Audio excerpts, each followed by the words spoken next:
I have no exciting or big opening right now. My stomach is in just total knots. I got to figure out where to start this. Anyways, Justin, thank you for helping me do this. Sure. I really appreciate it. I didn't think it would be good for me to necessarily do it on my own without someone questioning me. Sure. And just so everyone's aware, smiling is my defense mechanism. So if you see me smiling at awkward parts, that's just how I cover up other emotions. It's your coping mechanism. Smiling is my coping mechanism. So sure. Also like moving around a lot. So if you see me smiling when I'm trying to tell something serious, that would be why.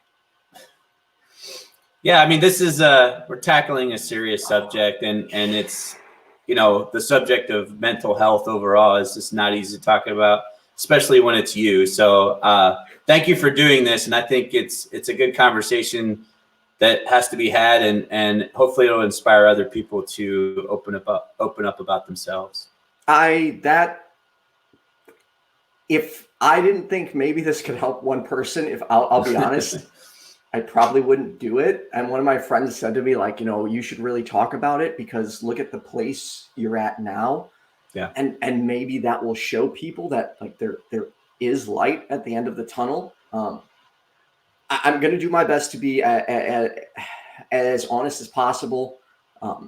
There obviously are going to be some details I leave out. But I'm going to do my best to be my stomach is in knots. Oh man. Sure. Well, I mean, let's dive in a little bit. Let's kind of like keep me focused. Keep me focused. Keep me on track. I'm here to be your safety blanket, but I'm also here to like keep you moving.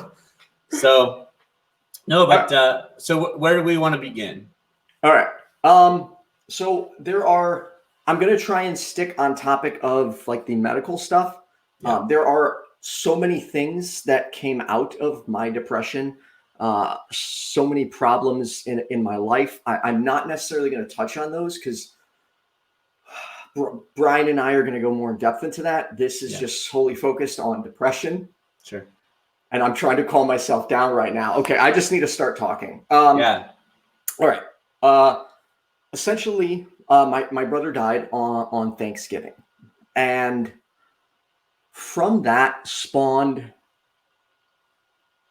what I can only describe as like a black hole. Like it was just, I remember after he died, like I just sat up at night crying and literally just begging like for my life to be exchanged for his. Like literally just at my ex-wife at the time, my wife was, you know, she was upstairs. She heard me. I like to keep to myself. And I just sat there begging, like, please bring my brother back.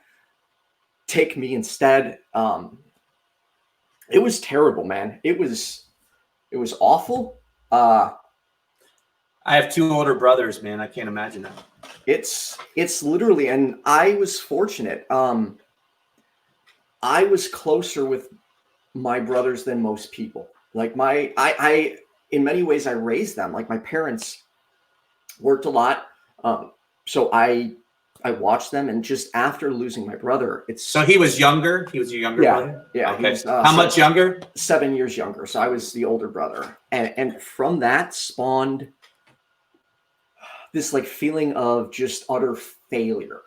Like I let my brother down. I was the older brother. I was responsible for him, and I let him down. And like to this day, while I've accepted his death, there is always a piece of me that holds myself responsible because I don't know. I'm a protector.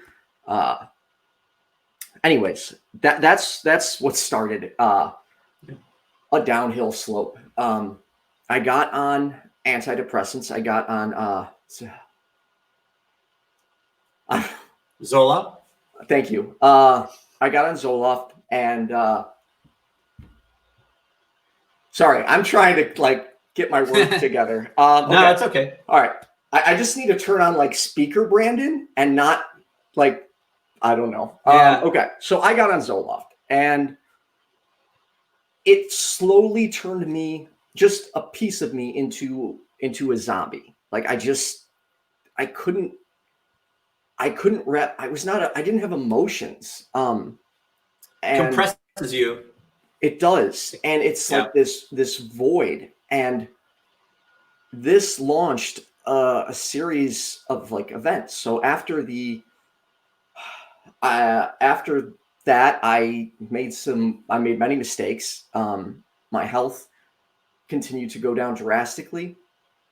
I was DJing one night, and this had never happened before. Next thing I know, I'm hosting a Toys for Tots event in Naperville, and next thing I know, I wake up in an ambulance, and I'm like looking around trying to figure out what had happened. And they're like, "Hey, did you have a seizure before?" They're like trying to get me to like, they're asked like, "Have you ever had a seizure before?" And I was like, "No, why would I have had a seizure?" And like, "Well, you just had one." And I remember the thoughts like that day, like my brain was not working right. Like I remember trying to DJ and I couldn't focus on a song and I was struggling. Anyways, I had a seizure.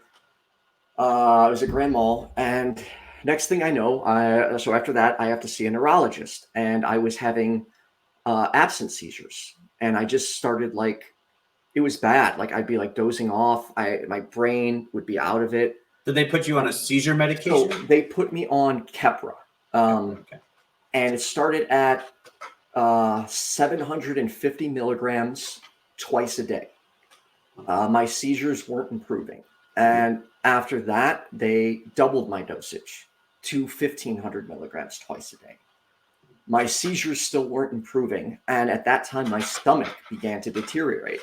So they put me on Bentyl, dicyclamine. And all this stuff messes with your mind, man. Like, it really starts to warp your brain very much. Like you stop being you. Yeah. The seizures kept happening. After that, they put me on oxcarbazepine, 300 milligrams twice a day, in addition to the Keppra. That was still not improving, so they doubled the dose to 600 milligrams twice a day. So now I'm on 2 different seizure meds and a stomach med.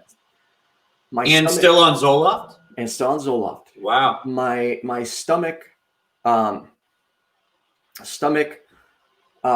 to get my stomach began to get worse, and they put me on Viberzi. So now I was on Viberzi and dicyclamine. So 2 stomach meds, 2 seizure meds, and an antidepressant. After that, the seizures were still happening. They added lamotrigine, 50 milligrams. And then Lamodal, I forgot how many milligrams, but so what are we up to now? 8 pills? 8 pills a day? 7 pills a day? Yeah. And my health kept deteriorating. My wife at the time, she was getting pissed, and she came, sorry, not pissed at me, pissed at my doctor, neurologist. Yeah. So she came there with me, and she's like, look, he can barely keep his eyes open. He can barely function. Something else is going on. What you're giving is not working. So let's just say, not to like just delve into every medication, but I also I couldn't stay alert. So, and I have ADHD, so they increased my Adderall, which tried to help my alertness. And I wasn't alert. I couldn't function, man. My brain just didn't work at all. And I was just sinking lower and lower. Like I was so miserable that I saw no way out. And I do want to be very, very, very clear here. I, at no point, was suicidal. I did this is an important distinction, so I want people to listen very carefully. I was not suicidal, but I was very low and didn't want to live. But again, not suicidal. Very important distinction. Like you didn't look forward to every day, but you had no thoughts of like killing yourself. That's correct. Like I literally just slept and sat on my iPad for the next 5 to 6 years of my life. I would go to work, I would come home, and I would literally go right on the couch, and I would just sit there staring at the iPad. And you know, my wife at the time, I mean, she like I feel bad. I mean, she, of course, like there's things she wanted to do, and I couldn't do it. And You're just unmotivated. I didn't.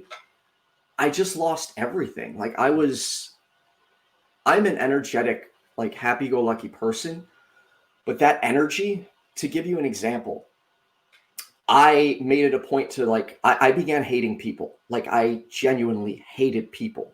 I couldn't be around them. I couldn't handle fireworks. I couldn't handle, if someone just like walked up behind me and did this, I'd be like my anxiety was just through the roof. It was, I don't know the words, but all I can equate it to is like this black hole pulling you in, to which I saw no escape. Like there's just, sorry. I've heard other people refer to that as like the dark cloud. You know, it's just like a dark cloud hovering over their life, and they just can't get it to go away. Yes, and I apologize for smiling. I just need to remind everyone that is literally my defense mechanism. I do that. That's how I deal with stuff. So I'm trying to be serious, but I smile to deflect. Sure. So it literally like I eventually stopped DJing. I didn't go out. I didn't do anything. I don't even know how to put it into words, man, but I literally remember saying to my best friend, I will never DJ again. I can't handle people. I don't want to be around them. I was just like this. Did you find giving up a lot of stuff that you loved? I mean, obviously you love to DJ because you just like to DJ too. Like that was something you loved. It was a passion. You start to give all that stuff up. It was the people I loved. Like I loved DJing, but it was pleasing people. I know this sounds cheesy, but I've always liked making like people laugh and people have a good time, and like things like that make me happy. Like a lot of people think like when you're on stage, it's just about you, and it's not. Like just being able to entertain people, to be able to make people smile, that's a great feeling. And I lost that feeling. And I ballooned up to 247 pounds. Wow. And I always had a naturally fast metabolism, but the medication continued to increase. I began getting injections into my stomach daily. I'm not a needles person, man. That just made me cringe. I don't know. So I have no explanation for this part. It could be coincidence, but even my allergies began to get worse. So I was on Montelukast and on, I don't even remember the name. I'm sure, you know what's funny is I actually have a box of all my medications, and my mom asked me like, why do you keep that box? And to me, it's a reminder when I'm having a really, really bad day, I can look at that box and be like, I beat this shit, man. Like depression. I mean, that shit swallowed me whole. That medication swallowed me. It swallowed me whole. I was a fraction of who I was. And I mean, your stomach is a virtual medicine cabinet at this point with, it was 12 or 15 drugs and injections. And I could barely, I barely ate. It was just, it was miserable. And there was literally, I was angry. I was bitter. And to me, that's why this topic is important to me, because I did have my wife at the time, and I did have my best friend. But I feel like if there was someone that knew how to intervene or knew, because I didn't have the strength. Like and that's the thing is people think when you're depressed, you're just lazy or you're just not caring. And that's not it. Yeah, people are like, snap out of it or just, Right. get on with life and be happy. It's, it's not that easy. And I couldn't. It was just this like, it's like this, I don't know what other word to use other than black hole, man. I keep saying that, but it's just this darkness that keeps pulling you in, and you don't see the light anywhere. Like there's nothing. And prior, I had so many like friends. I knew so many people, and because I became so closed off and depressed, I shut many people out. I stopped talking to them. It's just like that pit, like that black hole is calling your name. And I know that sounds weird, and I don't know how to explain it to people, but it's like you're being pulled. You're continually being pulled down, and it's horrible. Like, I mean, just to give you an example of even like on something as silly as Facebook, I was like starting just to delete people just because I couldn't handle them. I know it sounds childish looking back at it, but back then I was not well, man. And I was just like closing myself off. I was embarrassed of who I was. I had no confidence. Sometimes you're just looking for reasons to disassociate because it makes it better. Like, I've been there. And I wanted out. Sorry. Let me clarify that. I don't mean I wanted out via suicide. Apologies. I just wanted out as in I wanted to get better, but I didn't know how. I genuinely didn't. But that's where it starts for some people, to the point of suicidal thoughts and stuff, because they feel like there is no way out, and that's the downward spiral that people end up in, and that's a serious thing, and that's why you sharing this is super important, because you're getting to this point of like you're gonna have this and we're getting to your moment of turning the other way, and that's where people sort of lose it a little bit. They feel like there is no hope, and that's it. And to be very clear, had I not had my ex-wife, my wife at the time, and my best friend, that I was fortunate, man. As horrible as it was, I was fortunate.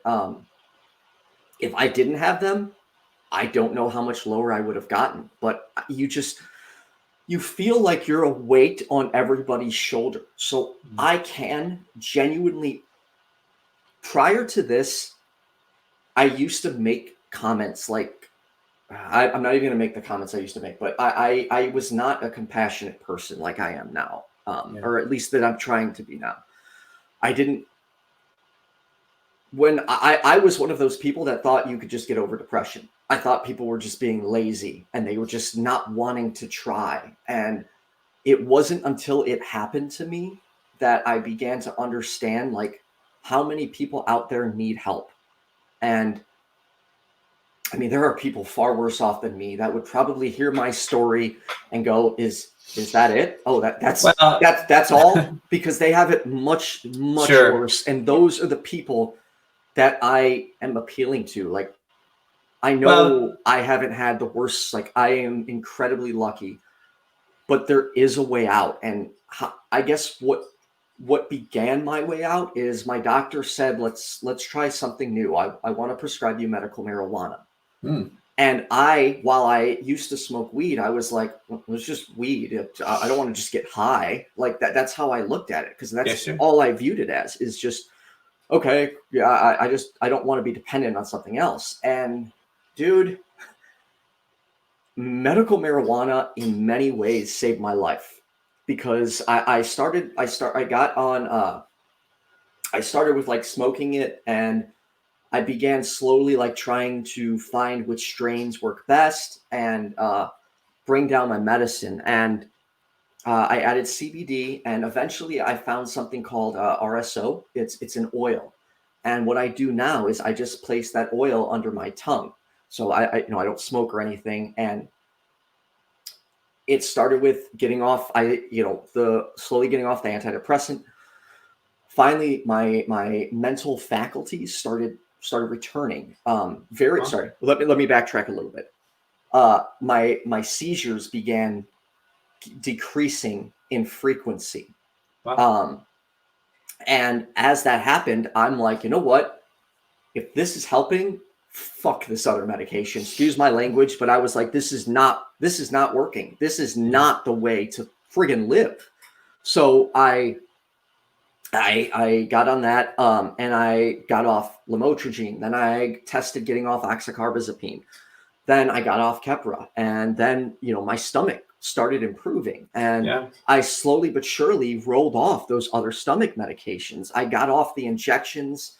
My allergies started improving. And I still remember the first time I felt better. It was such a relief. Like, I was sitting at work at my desk, and I noticed that all of a sudden I was like I was always a multitasker, but all of a sudden, like, I started doing all these things, and I'm like, what's happening? I didn't actually understand, like, that my brain was operating on a normal capacity, normal level again. And as time went on, I just like my happiness started coming back. And I want to be clear, I'm not saying medical marijuana is we're not advocating for medical marijuana. Talk to your doctor. Yes. Make sure that it's right for you and it won't have any other issues. But I mean, I think what most people think about medical marijuana is just like you thought at first, that that's just another medicine.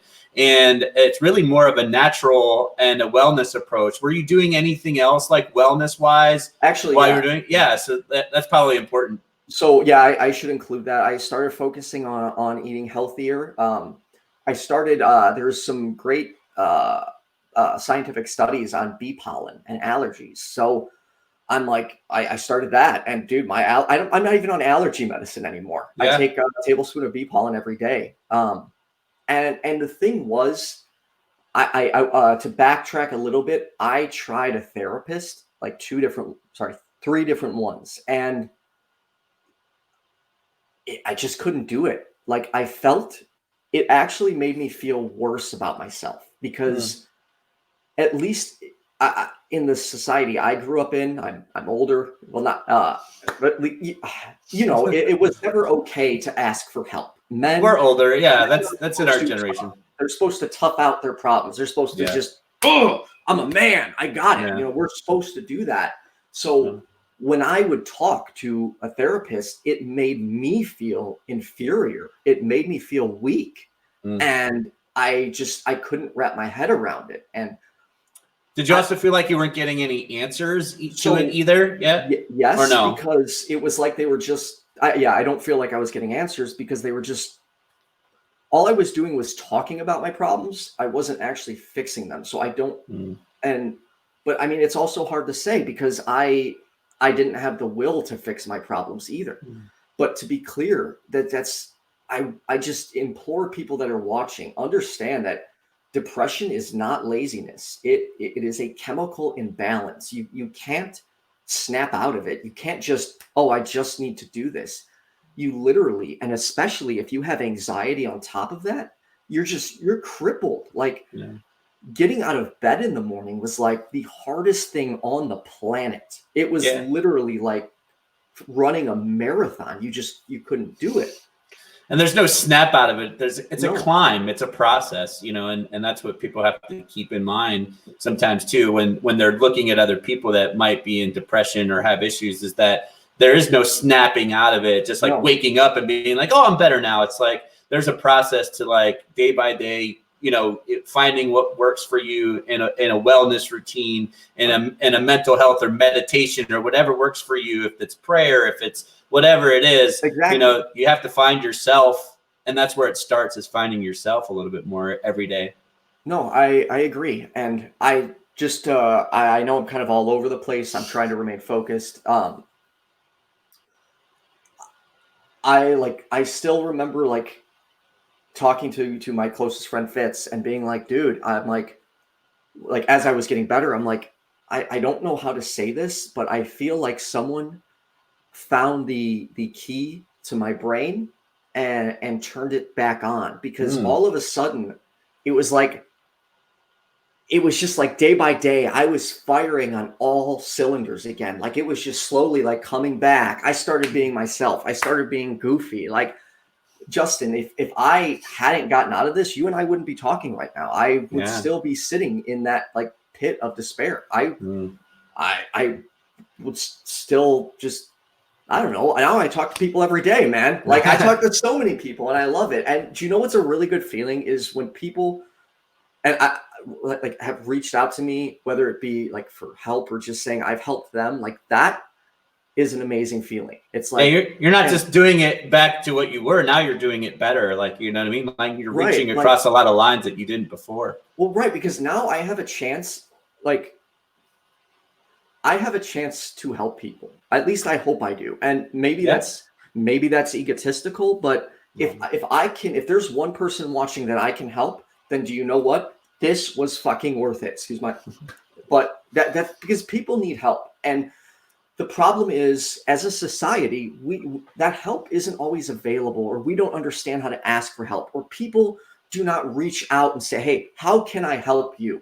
And that's what we need to start doing. Had someone reached out to me and said, hey, you know, is there anything I can do for you? Or is there, hey, I don't know, man, but just would you have accepted that help at the time? I mean, that's always a tough one too. I find that people who are in that state, and even myself at one point, it's like sometimes people are trying to help you and it's almost annoying in some way that, like, you know, people are kind of after you to talk about it or to whatever. Right. So it's hard when you're in the thralls of that pit, or that cloud is so heavy over you to get there.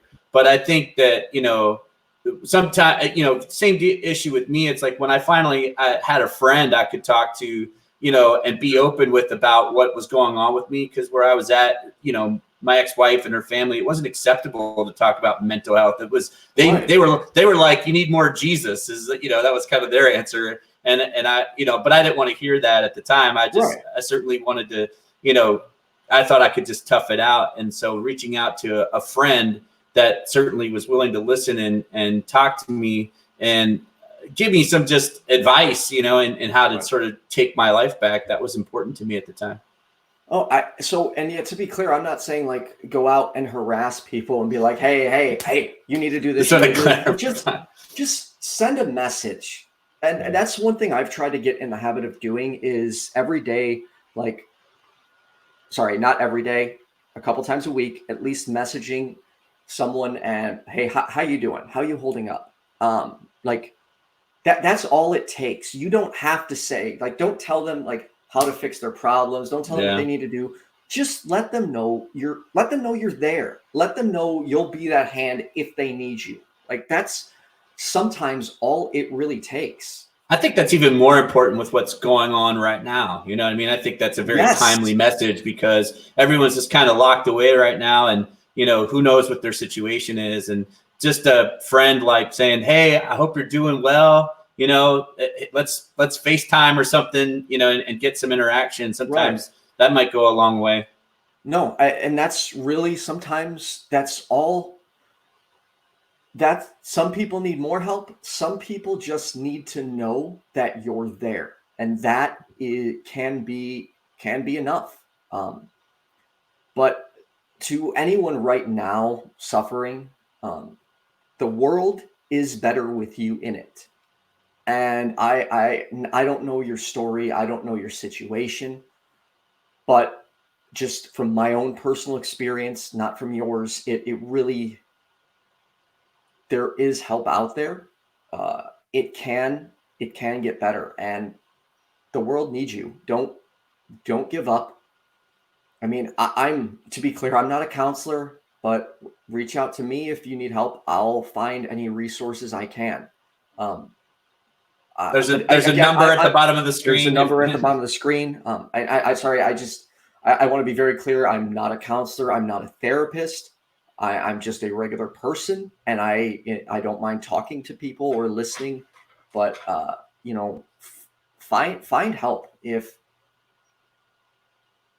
I don't know where else to go with it. I want to move back real quick to your climb out. I mean, I think you kind of spent less time on that, and I think that's important. is that, I you know, didn't think about that. you started, so you started medical marijuana, you started some wellness routines of eating better. Were you doing anything else, like mentally? Like, so I started exercising again, and I started trying to analyze my thoughts. And again, I want to be clear that what I'm suggesting is not for everybody. This is only what works. yeah, this for is me. not medical advice. This is just our anecdotal right. evidence. I started trying analyzing my thoughts. And what I mean by that is when I was depressed, I saw everything in a negative light. And I took things the wrong way. So I began, if someone said something to me that I would view as negative, I would take the time and I would sit there and I would analyze it and think about it more and be like, wait, maybe there's something more to this. And I tried to adjust the way I saw things. It's so hard to explain. And this is not, I guess I just began like viewing things. I tried to view things as a more neutral party, but I could have only been capable of doing that because of like getting off all that medication. I don't know.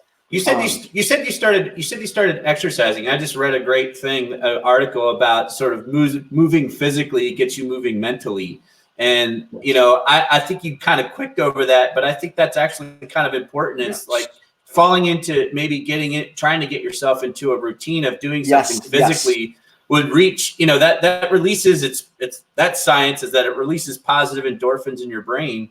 You know what I mean? To just exercise for 30 minutes at least a day and do something. So I like that line about moving physically gets you moving mentally. Absolutely. I mean, I used to, like, before the depression, I was doing amateur strongman. Like, oh wow, there's old videos of me like flipping tires, deadlifting a truck, throwing pianos on 2-story buildings.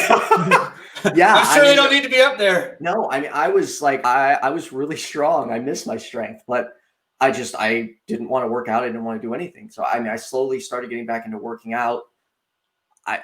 It's just like, I don't know how else to describe it other than my brain turning on again and being happy. And now it's like, I just wake up in a different mood. I don't wake up with this crippling, like, and crushing feeling on my chest. Like, that's not there anymore. I don't feel like something's pulling me down. I feel like I need, like, I have the will, I have the excitement to keep going. Like, dude, like, here's the best part, man.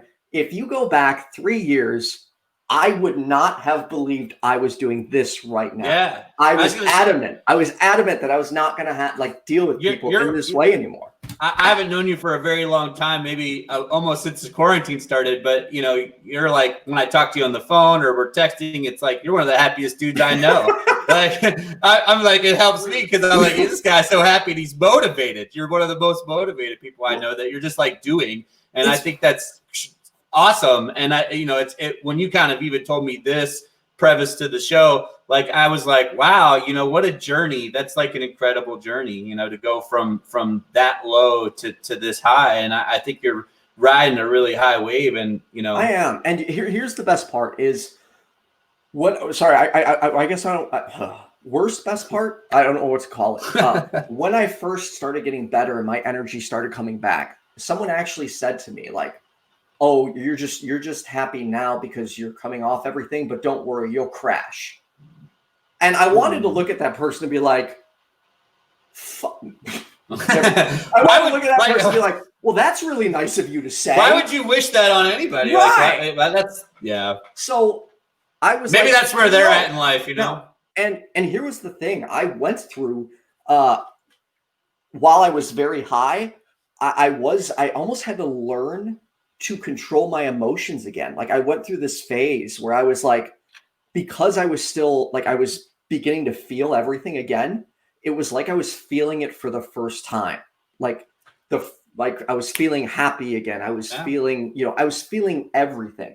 So for instance, when I felt like anger for the first time, I was like pissed off. But it was also a really good feeling because I was like, oh my God, I'm feeling emotions again. This is friggin' awesome. You know, I subscribe to this notion in life that even with medications and stuff, I always say you can't feel the high highs without the low lows, and that's what makes life so dynamic. And you know, I work in music and professional audio a lot, and you know, compression. When you compress an audio wave, an audio waves have all these nice peaks and valleys. But when you add compression, you're taking the high part up, but you can't equally do that without taking the low part too. So those medicines that are taking the low part out, they're taking that high part out too. You have to have an equal opposite, you know, and so your life starts to get compressed as it goes along. And, you know, when you start to open that back up again, you start to feel the dynamic range of anger and happiness and joy. But, you know, so people that are really like set on a lot of medications, again, I'm not a doctor, but I you know, as I know a lot of people who do that, it's like as they cut off that like really low feeling, they just feel like they don't. Everyone has told me I just don't feel as happy. I just can't feel the joy. No, you know, so you can't. You're a zombie. It's like you're just. It's like there's a bubble around your brain, like just preventing these emotions from going. And you know, it's what 2020. It's been about 18 months since I've had a seizure. It's been between 18 months and no, I don't want to say 2 full years. But it's. I can say I'm happy again. That's still fresh. That's still pretty fresh. I mean, considering it's you know, it's over a year. That's pretty fresh considering, you know, how many medications you were on, how many different things. You know what I mean? Like how long was that sort of like? How long did the depression last? 7 years. Wow. Sorry, 6 years. 2000. No, since my brother passed, so let's say he passed on Thanksgiving in 2011. I guess I began getting out of it in the end of 2018. So about about 6.5, 7 years. And I just look back and I don't know, man. Like I want to spend the rest of my life helping people in any way I can. Like because to me there are people who are worse off than me that actually that need help. They need to know that there is a path out of this darkness. There can be light at the end of the tunnel. And no, you can't just snap yourself out of it. No, you can't just jump up and be okay. You know, you have to find what works for you, but most importantly, you have to get a support system in place. You have to find people that are going to be there for you, going to lend you that hand, going to pick you up. And I just wish people would be more compassionate and understanding. I mean, like there are so many friends I want to apologize for because during that time, I didn't care about anything. I didn't try. I essentially gave a lot of my friends up. But like, I don't know. Like, I just wish I could have reached more people. I just wish I could. I just want to help people, man. It's cheesy, but at this point, like right now, like the darkest day now will never compare to what I went through before. And that's what I remember when I'm low. I'm like, just know this won't happen again. Like I am fucking fighting this and I will fight tooth and nail to keep my happiness. And nobody, not a single fucking person will ever stand in the way of my happiness again. Ever. Let me backtrack. Not that anyone would stand in the way of my happiness. I'm just saying I will never let let anyone stand in the way of my happiness. And everybody else, do not let anyone stand in the way of your happiness. You know, you have to fight. You have to dig deep. You have to ask for help. Don't be scared to ask for help. Had I maybe not been so worried about people's opinions, maybe I would have had the courage to ask for help and not been in this darkness for so long. But just ask, reach out. Don't be scared. Ask a friend.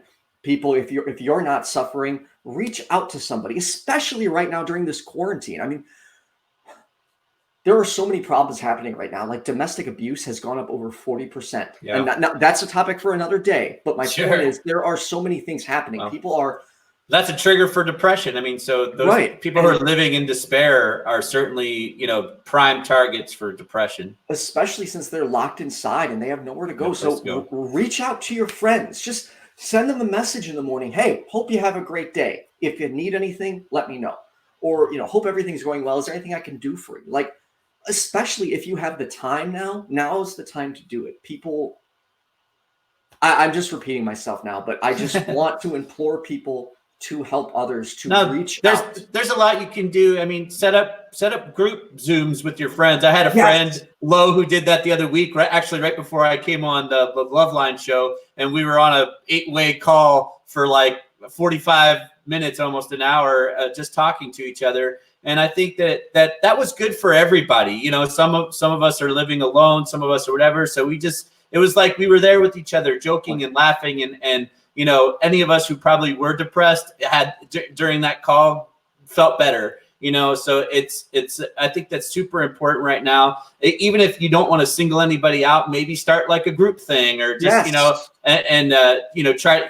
I know sometimes it's hard to just, because you don't want to single somebody out that you think might be struggling. So, do something with them, plan something, but put them in a group chat and send jokes and memes and fun stuff, and just, talk to them. Yeah. And Aisha, thank you. Aisha has always been an incredibly supportive person, a sweetheart. Thank you, Aisha. You did help me so many times. You were always there for me too. So thank you. But I do want to give like the two most important shout outs would be to my best friend, John Fitzgerald. That man has always been there for me, no matter what. And to my ex-wife, Lori Thompson.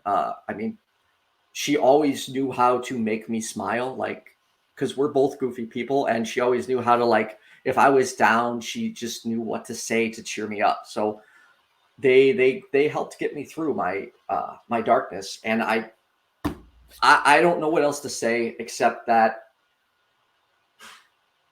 it'll get better. This was good, man. I think I think from the get-go, it was an important conversation, and it's certainly a piece of yourself that's hard to give up. And it's hard to relive it sometimes when you tell the story. So, I thank you for doing this and making it, personal, but in a way, I think it will help people. If people are listening to this, they'll realize that there's a way out. Yes. And again, I don't want to put myself out there in the sense hey, I can help you. I'm not saying that, but if you're feeling down and if there's anything I can do, if I'm able to, I will do everything in my power to help you. Me too. I don't know, man. I lost many years of my life, and I'm not going to lose another minute ever again. That's why right now I'm like a friggin' my sister's you're like a crackhead. You're all over the place. I'm like, you're like a live stream ninja. Happy. Yes, yeah. But that's the thing. I have this limitless energy right now. Okay, I am not getting pulled down into this black hole. I'm going to live my life, and I'm going to keep doing what I'm doing. And it's funny, this streaming thing is amazing. It's like DJing, but even more fun because I have met people in just the 6 weeks I've been doing this. I have met people from 4 different countries. I have met so many new friends who are all supportive, and it's awesome, man. It's a great feeling knowing I have all these friends and knowing there's people that will be there for me.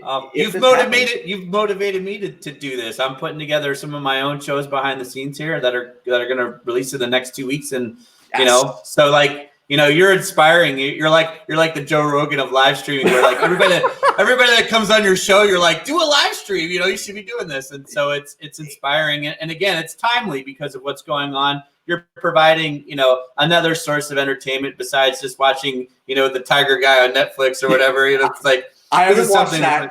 I did. I'm sorry. I did. That's an hour. That every time you watch it, it's like watching an hour of when you used to go to Walmart at 3 a.m. and watch those kinds of people walk around. That's what that show is.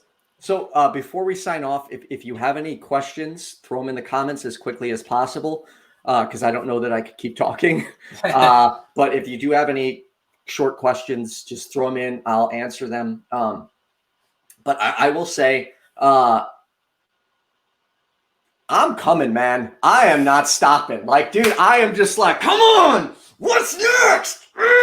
Like, I know that's over enthusiastic, but that's how I feel. Like, It's good. Nobody is going to stand in the way. You're like a pro wrestler of life. Yeah. Oh, that's the thing, man. Like, I have this energy. I grew up on pro wrestling. So, like, I like entertaining people. I don't know. People, thank you, Aisha. That's honestly, that makes me smile a lot. That's go DJ. That's my DJ. Thank you, Aisha. So anyways, yeah. I'm going to keep fighting. I don't know why my screen just got blurry. I'm sorry. But if you need help, reach out. The National Suicide Prevention Lifeline is on the bottom. Most importantly, thank you to everyone who watched, who has supported me. Thank you to all my new friends. And again, special shout out to my ex-wife, because she's watching my videos and liking them. I mean, how many people can say, hey, my ex-wife supports me? You know what I mean? Like, supports what I do. Not many people could say that. I could say that. So that makes me feel good. So everyone, thanks for tuning in. Justin, I want to be clear. Justin did this on short notice.